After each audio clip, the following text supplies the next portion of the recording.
All right, how's everybody doing?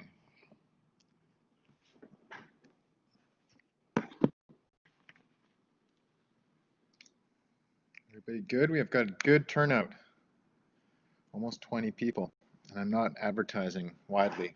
I should.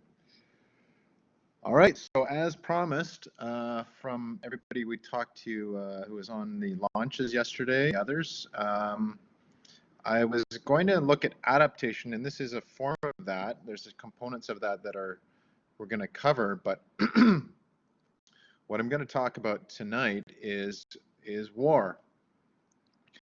War, defense, and sustainable development, bringing environmental skills and knowledge to the tactical table, I had said, but to the tactical, we'll say. It's not all tactical, though. Some of this is strategic as well.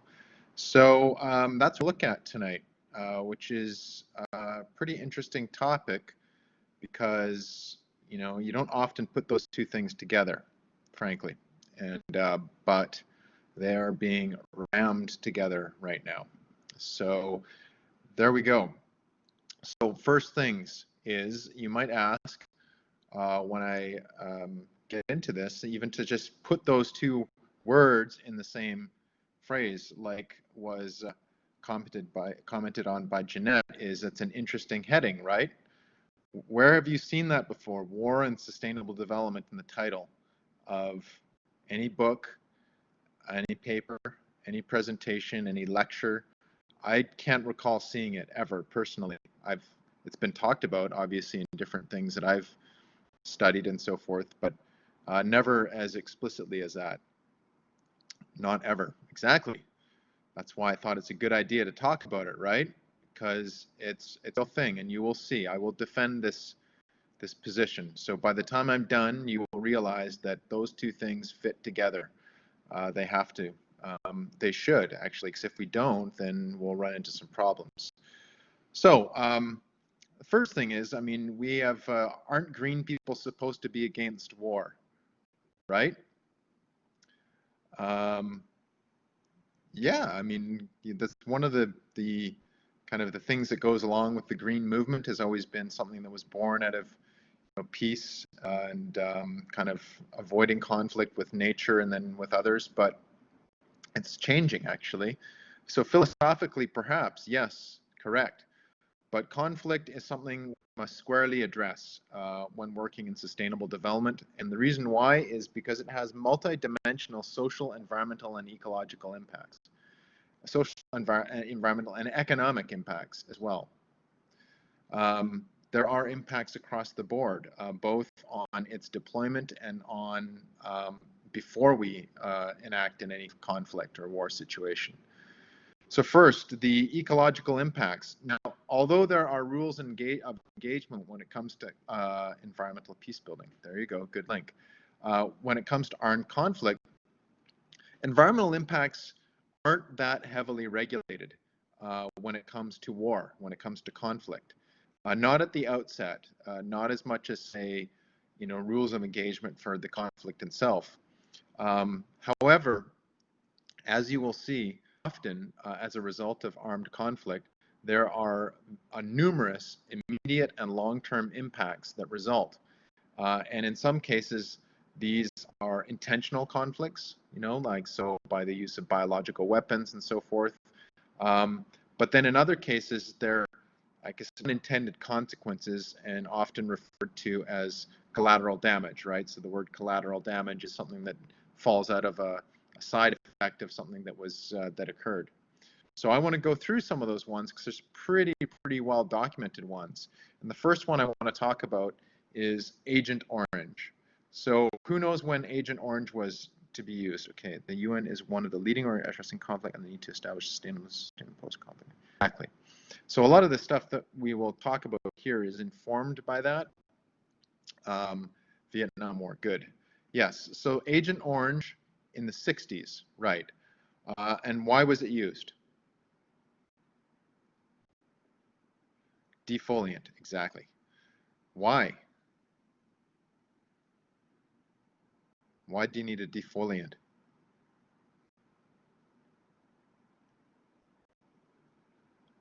Viet Cong and specifically easy to see enemies, exactly. So that war was very much a ground battle and fought in quite dense forests and vegetation, so you couldn't see people hiding. So one of the strategic directives that came out of that by the United States was to use defoliants to kill vegetation so that you could get better visibility as to where the enemies were, right? Makes sense. Well, the problem with that is what's in those exfoliants? Anybody know what the two constituents of Agent Orange are? There's two main herbicides in Agent Orange. Someone's going to Google it. I'll tell you what they are if you don't know it right away. Two separate, two, actually, I don't know if it's commonly referred as DDT, but one's called 2,4,5-T and the other is 2,4-D.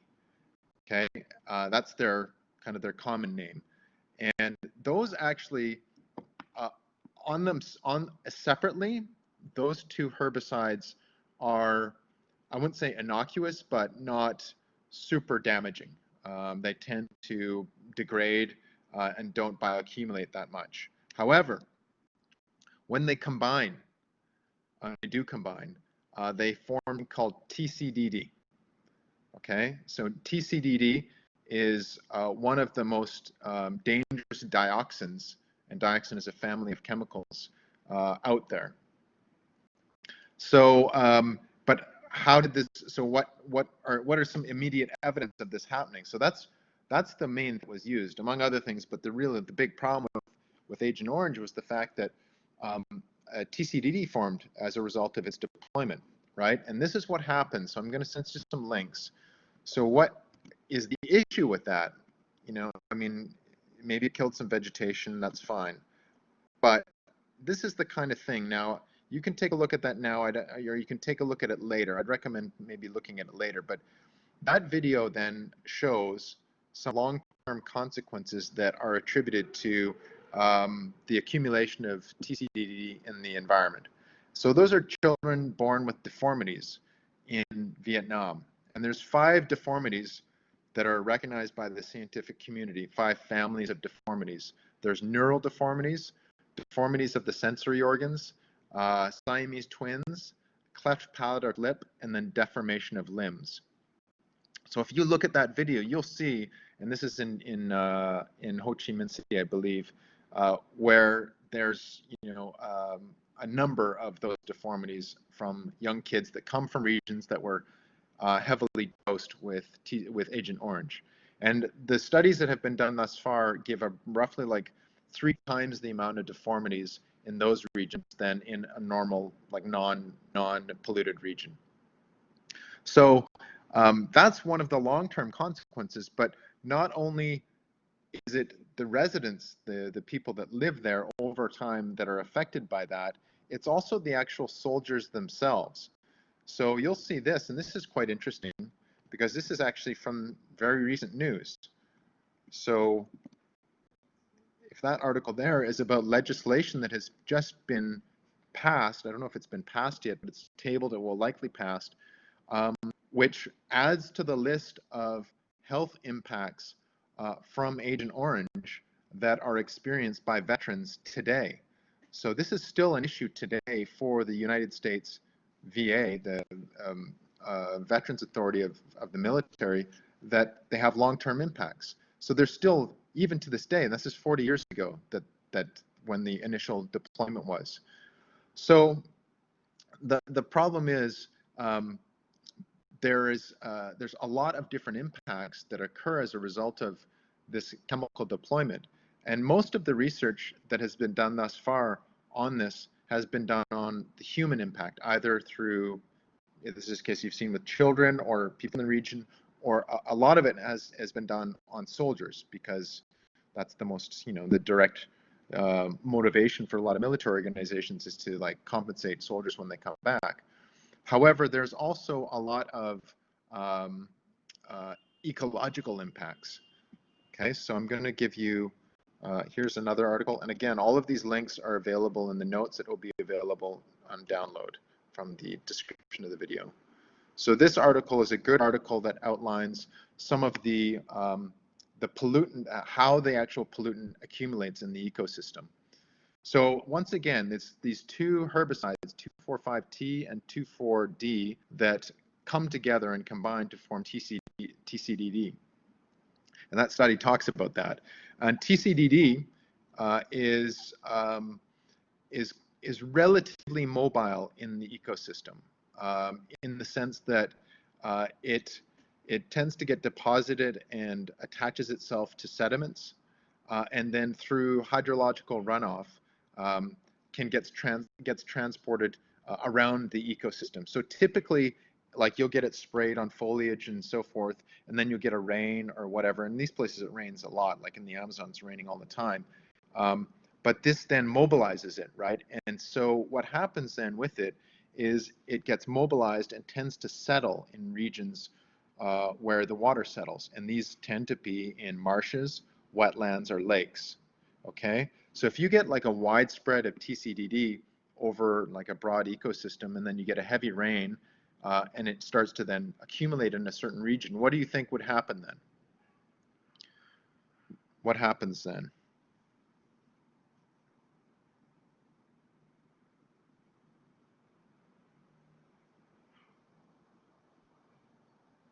What do you think would happen?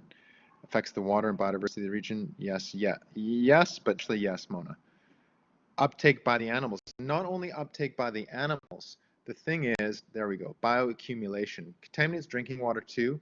The big issue with this though is like if you have like a pretty, like even, it's not even innocuous concentrations, it's pretty decent concentrations that are spread by plane over a region. And then you get it then pushed through hydrological processes, it starts to settle in specific regions. Think of a valley, right? So you get it spread over the walls of the valley to defoliate the valley so people can see, you know, what's going on. But then you get a rain, and all of those the TCDD gets then transported into, like, say, a lagoon at the bottom. So obviously, even intuitively, you can think about that. All of that those chemicals are going to be concentrated in that one settling pond, right? And so from that point, that's when you start to get increased concentrations. And this is classic toxicology or ecotoxicology, where you can get low levels of pollutants that, when aggregated together, can become, you know, a toxin or harmful to animals or potentially humans too. So it accumulates in marshes and lakes and so forth, but then it starts to, as you said, bioaccumulate. And it bioaccumulates by being taken up by different species, usually lower on the trophic level, so like plankton and so forth, or smaller organisms. But then those are, of course, consumed by a higher trophic order species, like, you know, smaller fish and bigger fish and what have you. And then once you get up to a point where you get fairly significant concentrations in tissues, like in fish. And that's one of the issues that you'll see in the paper. It's in the fish tissue where it becomes a big issue. And that is where you are what you eat. Yeah, and so you're starting to eat high concentrations of TCDD in the fish tissue. And this is where the other term that it's important for is to understand what bioavailability is. So, I mean, in toxicology, you talk about bioaccumulation and so forth, and transport mechanisms, but bioavailability is the term, that legal term actually, for whether or not a toxin is available to an organism, like if in humans or another organism. And that is termed bioavailability, is available. And so this becomes highly bioavailable to local populations because they eat the fish, you know, and they drink from that water. So it's a really dangerous combination. So in terms of how you deal with this, then you can dispose of Agent Orange and similar chemicals. And typically, you know, one of the ways that it's disposed of is to just put it in landfills, you know, contain it and put it in secured landfills, which is probably the least expensive way to deal with it. Or what they did in Vietnam was you incinerate it. So what they did was, after they came to the conclusion they had to stop using it, they gathered all that was left, or at least the bulk of what was left, and took it out to sea and then incinerated it, basically combusted it at very, very high temperatures, which then can break down those chemicals. So, I mean, in this case, this is almost 50 years have passed since this was used. This was in the 60s and 70s. But this, as they call it a tactical herbicide, is still doing its job. However, it's doing its job on an innocent population. That's that's the problem with this. Okay, and there's actually a group in Vancouver led by Chris Hatfield, Hatfield Consultants, who's done a lot of the work on analyzing this. So if you go to their website there and you Google Hatfield, you'll see some publications, and then also the outline of their work that they do on that, as well as other contaminants, and a lot of which has come from work in Southeast Asia. Okay. I believe he was an advisor to Royal Roads at one point, probably could be, still is. So that's a very clear example of the environmental impacts of war, right? Direct. Secondly, another good example is the depleted uranium from wars in the Middle East. Okay, so why do we use depleted uranium in military applications? Does anybody know why you use depleted uranium?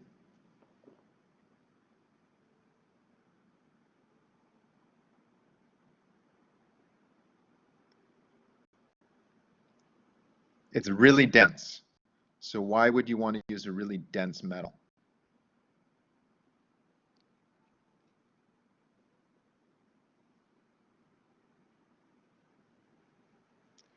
Close. Specifically, though.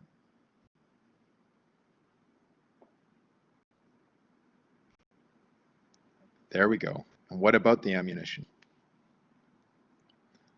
If you're using something that's incredibly dense, what is it going to do? There you go. It's armor piercing. So depleted uranium is very good at penetrating conventional armor, like for instance a tank or what have you, just because of its density. So that's why it is used often. So it's found its way into military applications where the high density combined with its pyrophoric properties make it's an excellent material for kinetic-based armored piercing weapons. That's why depleted uranium has been used. And when used in artillery, it can pierce conventional armor. And then when it pierces conventional armor, it combusts inside and spreads fragments all over the place. So, I mean, this is like basically a really deadly weapon. Um, but along with those properties are some other properties that make it not so good for human health, aside from being blown up in a tank, obviously. The combustion, when you combust, the combustion process creates a variety of uranium oxides in particulate form.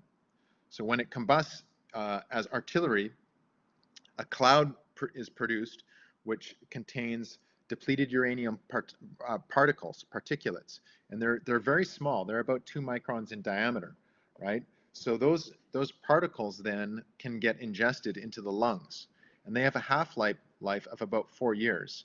So they're very small, they get airborne, and then they get ingested into the lungs, and they have a fairly long radioactive half-life. Okay, so the exposure to this at its when it's being executed is through actual use of it in military applications, but also through dust inhalation. So what happens is this gets deposited on dust, and you're thinking this has been used extensively in Iraq and throughout the Gulf and Kuwait. And there's a lot of, that's a lot of what you'll get there is dust and dirt and desert. So that's how it gets kind of exposed. People get exposure to it is through the combustion of it, and then also through deposition on dust, and then inhalation of that dust. So it has a fairly low level of radiation, so it's not like a highly radioactive substance. However, when it's ingested, it can present exposure. It can expose someone to that low level of radiation for quite some time. And then also there's direct chemical effects of the uranium on the human health system. So what we have to do when we look at this is we have to look at the pathways of bioavailability to assess the risk. So in this case, we have the inhalation of dust. We also have, excuse me, we also have, you can get struck by shrapnel, right? So if you're actually in a conflict situation where depleted uranium is being used, like next to a tank that gets hit, and you get a piece of shrapnel lodged in your leg, you potentially could have depleted uranium in your system, right? So you have to look at these pathways, as I've mentioned, to see where the bioavailability happens, or why there is bioavailability. There's also the handling of weapons. So even the handling of weapons, artillery and so forth, can make this can make a depleted uranium bioavailable to people. So the studies that have been done on this thus far are largely related to the health effects on veterans that have come back from the Gulf Wars. So that's where a lot of the studies that have been done on this have occurred, much like the studies that have been done by Hatfield on Agent Orange. These have been done by American veterans that have come back and then have, you know, ailments of various sorts. And what has found, the thing is, there hasn't been extensive studies just because of a limited sample. So the conclusions don't tend to be well founded, but they have found that the kidneys appear to be one of the targeted organs from direct depleted uranium exposure. So it's important then to assess the concentration, the exposure, and the pathways of this. And this is one study that has been done actually on the Iraqi population. So I'll put this one through. And interestingly, what they have found is that they haven't found that the Iraqi citizens were exposed to very high dosages. So they found in that study that the Iraqi citizens are exposed to only low dosages, and therefore they don't see that as being highly toxic. As opposed to in the Vietnam situation, again, there's very low dosages overall. However, because of the nature of it, because it's quite mobile and can then be accumulated in holding ponds like lagoons and so forth, and then bioaccumulate, that's what makes it quite dangerous. And obviously, you've seen the impacts of it with the deformations, can be quite impactful on the population. Okay, so again, this is you know, one of the collateral damages that comes out of a conflict, as in addition to the direct damage, which is the conflict itself. The third example I have is from, guess what country do you think? We've been in Iraq in the Middle East, we've been in the Vietnam. Where do you think the third country is that I'm going to put the finger on in terms of impacts? Where do you think the third country is?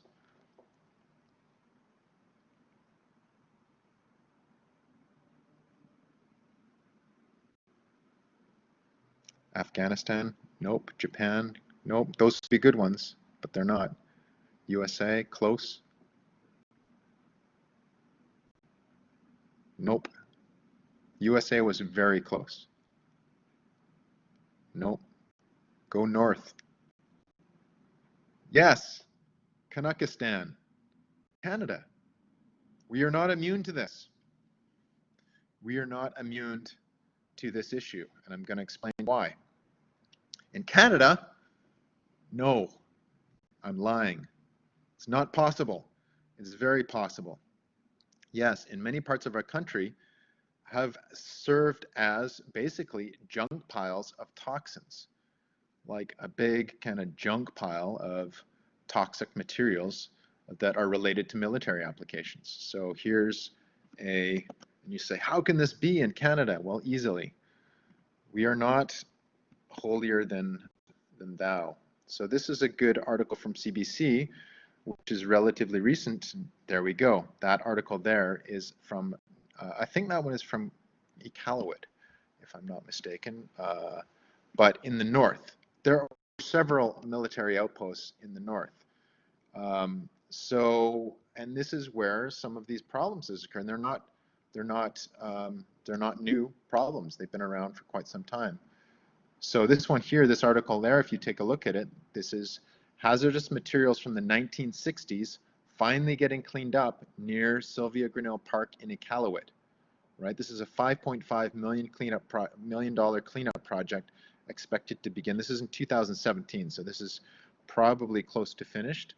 But what they talk about there is some of the contaminated debris that was left up there. And so this is a combination of things. Sometimes it's not exclusively military. This one is from the US military left what was then known as Frobisher Bay. But again, the Canadian military has a lot of these sites as well. So generators, any kind of infrastructure in the north often has these kind of remnant impacts that are associated with it, right? So the good thing is that action has been taken progressively over time with these.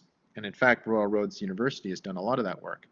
The bad thing is that it actually is an issue in the first place, right? We often in Canada hold ourselves to a higher standard, or at least say that we hold ourselves to a higher standard, when in fact, in our own backyard, we have pretty significant problems. Good, Haley sent one. So this is a remediation project from Goose Bay. Excellent. So there's another one. If you take a look at that link, it's another remediation project that is directly with D&D. There we go. Since we're as Canadian international military presence, so a lot of occurring there.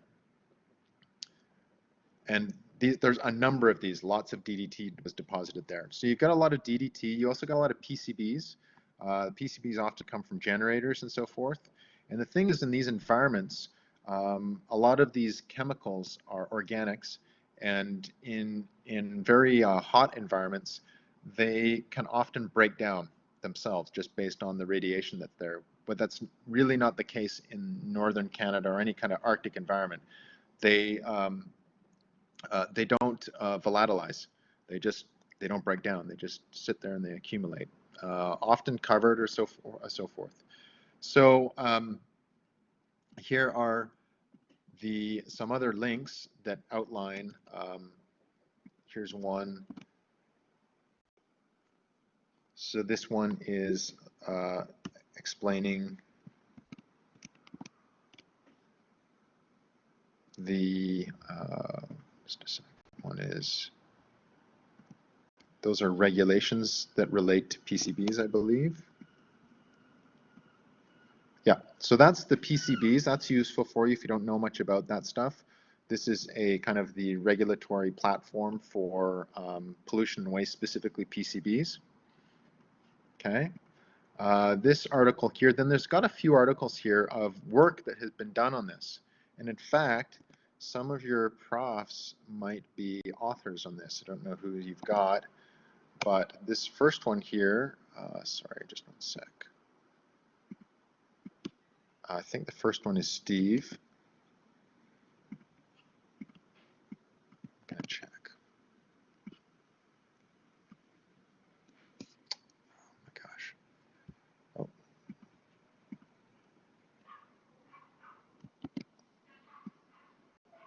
Just one sec. Yes, so this first article here, sorry, I just wanted to check it. I didn't want to misname the author. Is Steve, was well, Doug Bright was the lead author on this one. So if you go check that link out. So this is Doug Bright, who used to be a Royal Roads prof way back, who's in the private sector now. He was lead on this. He's a grade ecotoxicologist. And then Steve Grundy. So I don't know if anybody, if you had Steve, he's like VP academic or something like that. He's a big shot at the university. But he used to he was a prof. I had Steve as a prof way back.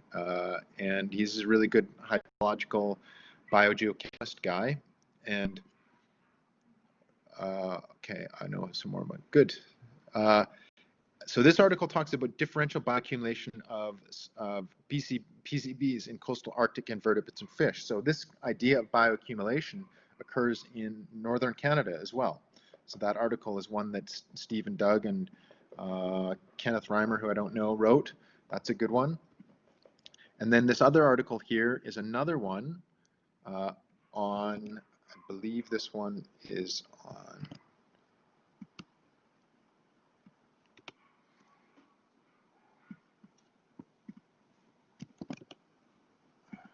jeez. That one, I'll send this link through. This is for transport mechanisms, where they studied the transport mechanisms for the toxins. Hopefully that link works. If it doesn't, I'll put the proper link in. So that second article talks about how they studied how it moves, how these toxins move in the ecosystem. So we did a lot of that kind of stuff at Royal Roads back in the day. Still doesn't work. Okay, I'll put through the proper link. I copied it from just the search engine, so I don't think it came through properly. That article talks about the actual mechanisms for transport. So Royal Roads was heavily involved with that kind of work before. I don't think we're doing as much now. So again, Canada, our home and native land is heavily got some pretty toxic sites that are from military operations. So you can see that there's a lot of impacts from war of sustainable development, and these ideas may in fact not fit together. So I guess the question that one might ask is this a futile effort? Is it a futile effort to try and think about sustainable development in the military context? And if you said yes, I would say, okay, well, you may be right. However, there are some signals that would say that there are things happening. So even these three examples would cause you to think this effort is futile. Look at the damage that is done with those linked for the children born with deformities, the impact on veterans from the Gulf Wars, and then the ongoing impacts of bioaccumulation and so forth and transport of toxins in northern Canada. However, the good thing is the cost of these impacts are known, right? And this is where those that are studying environmental accounting says you got to put your accounting hat on, because this is where we look at externalities and the costs of certain things, and the long-term costs of the impacts, the health impacts of some of these toxins that are used in a military context is massive. So the recent news from the VA is a very good example of that. They have to deal with these things, especially when it is your own citizens. These are long-term costs. Even military organizations will pay attention because they will be forced to compensate their own people sooner or later. So in addition to this, environmental factors have become a strategic priority for military organizations as they are starting to see environmental pressures as a new source of conflict. So this is switching it. We're looking at the impacts of the actual conflict, but then we also need to think about where will conflict emerge as a result of environmental changes. So a green military then is what the question is. Is this really happening? Is the tune changing? Well, it is actually. Believe it or not, the tune of the military is changing. So I'm going to send this link through, and you're going to, believe it or not, this isn't me saying it. Look at that link there, greening defense. So making Canadians' defense forces green. And that is an actual program that is currently going on at part of D&D, Department of National Defense. So there's a high priority given to environmental programs, both in terms of protection of human health and the environment, right? So there's specific actions that D&D is taking along these lines. One is they have a target to reduce their greenhouse gas emissions by 40% below 2005 levels by the year 2030. Green procurement, exactly. So green procurement is a big part of it. So there's greenhouse gas action. Infrastructure. So there's been more than 50 LEED certified buildings built since 2004 in D&D. There is a defense, energy, and environment strategy here. So if you take a look at this link here, that outlines the defense, environment, and energy strategy. And this is in alignment with the federal sustainable development strategy. So if you're not familiar with this one, you should be, which is Canada's federal Department of Sustainable, federal strategy for sustainable development, which is supposed to be executed throughout all ministries. And this is the Department of Defense's Energy and Environment Strategy, is their version of, or their interpretation of, the federal sustainable development strategy for directly to their operations. So there's 4 directives of their strategy. One is to have less energy waste. Secondly, to pursue cleaner energy. Thirdly, a reduced defense environmental footprint. And fourth, better managed energy and environmental performance. So all of those, for those who are studying environmental management systems, relate to implementation of environmental management tools, like an EMS, for instance. Okay, so you can see that environmental management tools are at work with D&D. The other thing to consider in this problem is what's the latest military doing? What's the latest with the military doing nuclear bomb or any bomb test in the ocean? Not sure about that. I will find out. That's a good question now. Okay, so strategic perspectives on the defense and the environment. So there's that part of it, but then there's also the strategic part of things, which is D&D incorporates sustainable development into all its decision-making processes through federal SEA process. So they have a strategic environmental assessment processes used federally. And then they also follow federal contaminated sites action plan. So for instance, if you've seen with the contaminated sites that are being remediated and new sites that potentially could be contaminated, there is a federal contaminated sites action plan. And it's also following guidelines to protect species as a species at risk. So SARA. So any activities that they're engaging in, they also need to consider any species that may be at risk. So you can see these through this, this link here. They're outlined there. However, I guess the next question is, why does the military need to think even more critically about the environment, though? Why do you think it's not just about greening your military, like becoming more energy efficient and looking at the impacts of your infrastructure and all that kind of stuff? What are the other things that a military would need to think about now?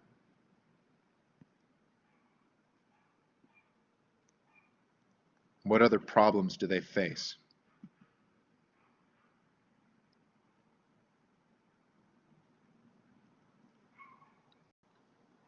The cost of cleanup, compensation, yes, that's one thing, but that's almost related to what we've already covered. What have we not covered? Less land to station, all good, but what's happening? Like, where do you see military being deployed a lot right now? Greenhouse gas, we've covered it. You know, they're managing greenhouse gas emissions. What are militaries being used for? Domestic, exactly. What specifically for domestic action, though?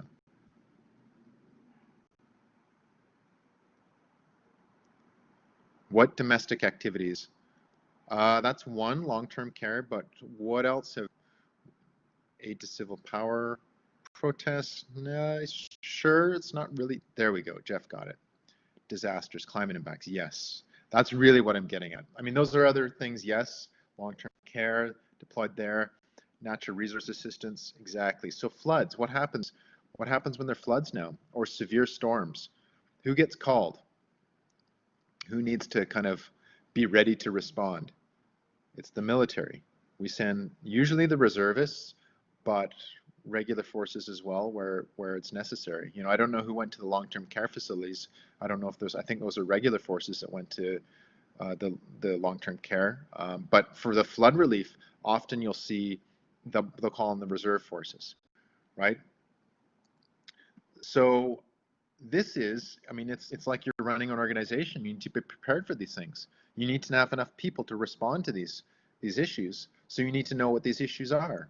And these are emerging risks, right? And it looks like these emerging risks are becoming more and more prevalent. What's happening in British Columbia right now? The interior of BC is on pretty much a large proportion of the interior of BC has been on a flood risk, right? Exactly. So if it gets really bad, we'll have to deploy military there. You know, it's just what's going to happen. So here's a good article here, or it's actually a YouTube video from the floods of 2019 and how we responded to that. Here's another video here on the Pentagon outlining how the Pentagon is responding to this. So this is the Pentagon, it's the American military organization, and that video outlines some of the things that they have been thinking about over the last 5 to 10 years. So these risks, such as the impact of changing climatic conditions and so forth, have been literally documented in what they call the QDR, which is the Quarterly Defense Review, where they specifically cite climate change as and its related impacts as emerging risks that they will have to deal with.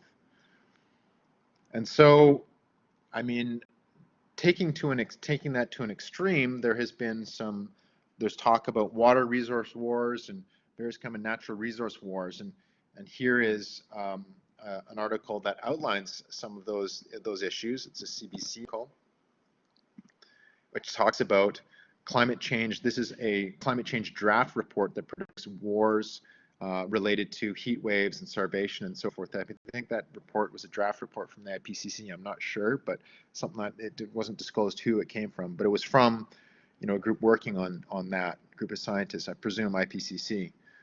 So, and that is kind of the extreme, but I mean, I think it's safe to say that the risks that are going to come up and hazards more often are going to be related to natural disasters of various sorts. So like heat waves and the impact on food security, droughts, mobilization of populations as a result of forced refugees and so forth. All of those things. So it's not like there's a direct, okay, this happens and then a conflict occurs, but it's the changes that can have a kind of cascading effects that can then result in conflicts or the need for support and humanitarian aid. And this is the role of militaries in these days. So there is a very, the Environmental Peacebuilding Association, UNEP and McGill did some great work in the world. Great, excellent. So, I mean, this is the reality that we're living in right now. So where to then? So we've got some issues. We've got toxins, we've got immediate effects, long-term effects. We've got the need for changing of infrastructure in terms of how militaries operate. So what really remains, though, with this and the challenges is how can we deal with these emerging issues? You can use the famous Donald Rumsfeld quote. There's known knowns, known unknown, and then unknown unknowns, right? Do you remember that? The unknown unknowns. And some of the things that we'll have to deal with are actually, he's right, unknown unknowns. We don't know what we don't know. And for those of us that have been, you know, studying with resilience theory and so forth, there's a lot of effects that we just don't know what will happen as a result of environmental changes. International Joint Commission for Transboundary Water, good. So the common theme that occurs between all of these things that I've talked about so far is one thing, which is we need expertise. We really need expertise. We need people who have been trained in the natural, the social, and human sciences, as well as technical expertise to help address these challenges. And so a big part of this issue is first and foremost recognizing that there is a problem, right? That we need to address this problem. And I think I've presented some compelling evidence that shows that you know, it's widely recognized that the organizations who are involved with these issues, military and civilian organizations, do recognize that there are problems and there will be more problems. But then the next step is prioritizing these issues and tackling them with those expertise at hand. And you are the people that are going to do that. That's your job, because you are receiving the training that is going to enable you to help address these problems, whether it be from more of a social science perspective or a technical perspective, an economic costing perspective, from an analytical standpoint or a communication standpoint. All of those different skills that you're getting at Royal Roads and various courses you're taking are preparing you for these kind of jobs. So there you go.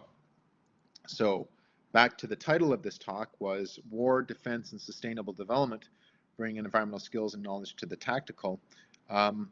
This is reality. This is real stuff. It's not theory.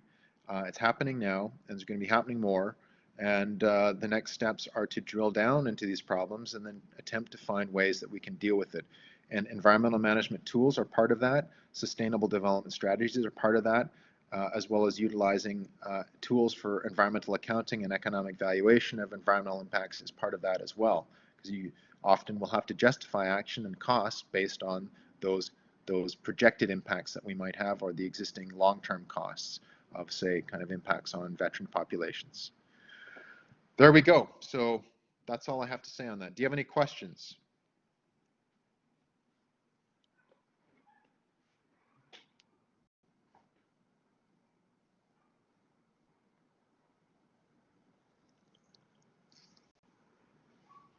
what is your opinion on NATO standard EMS versus ISO 14000? I don't know. I'd have to look at it. I'll write that down. I don't know this NATO standard EMS. I haven't used it, so I will write that down. Versus ISO 14000. I have a hunch. I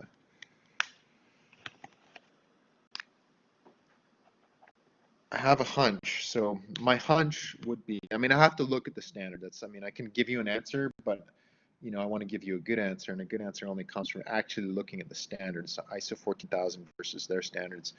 Typically, generally speaking, the standards that are specific, so like a NATO standard would be specific to, excuse me, defense applications. Those standards tend to be more tailored for what it is they're suited for. And ISO 14000 is quite generic. It is. I'll say that, and it has been in that way. So the things I'll look at were the degree to which the standard is customized for that application, and then also the other thing that I would look to for critiquing one versus the other is how much of it is procedural, whereas how much is prescribed. So sometimes in these standards you have, they'll give you a procedural standard where you should be, having documentation systems in place, documenting this stuff and plan, do, check for this, that, or the other thing. But they don't prescribe levels of emissions. So it's not kind of prescriptive, it's more about the procedure. And that has been a criticism of ISO 14000 for quite some time. Yeah, so I'll look at that and give you a kind of a more detailed answer. They should be comparable for sure. I would think that probably the NATO standard is derived in part from the ISO standard, I would think. But I think it would be more focused on the specifics of what they do. It'd be like looking at, I don't know, if you want to talk about carbon accounting, right? There's a carbon accounting standard for petroleum that the API produces, the American Petroleum Institute, that is very specific to downstream, upstream, and midstream, downstream specifically, greenhouse gas or petroleum actions, so like refining and so forth. And if you read their standard for quantifying greenhouse gas emissions versus ISO 14064, which is the ISO standard for greenhouse gases, it's way more specific to the oil and gas sector. So it's just more detailed and more relevant to them. And I've used both. And API is much, I mean, it's just better for oil and gas. It's more suited towards oil and gas. Same with a mining standard or forestry or what have you. Any other questions?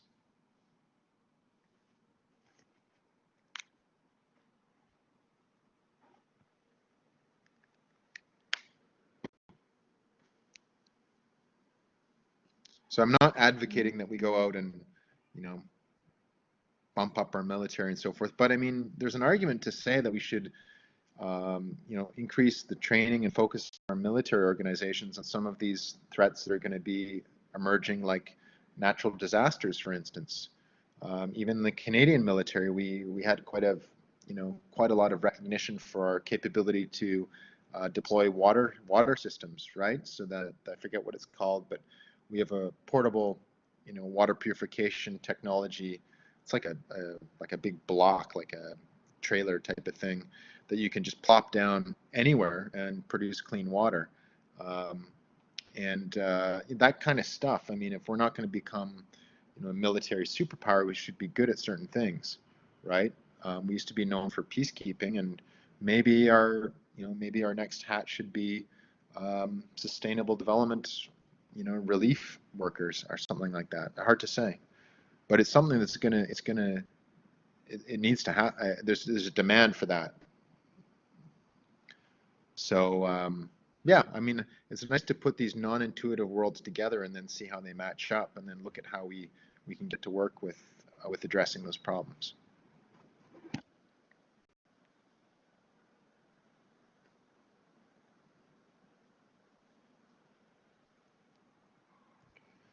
Good. Okay. So if you don't have any questions, we're going on an hour, and I kind of try and keep these to an hour. So thank you for coming out. This is being recorded. The notes with all those links are going to be available in the download, which I'll put up. I'll try and get it up actually by tomorrow. Quicker on this one. It's easier. And there we go. So I'll send a message out with that link. You know where it is. Just a note to tutorials tomorrow. We have tutorials for and environmental management tools, and then also environmental accounting. Okay, so I'll send emails out for that.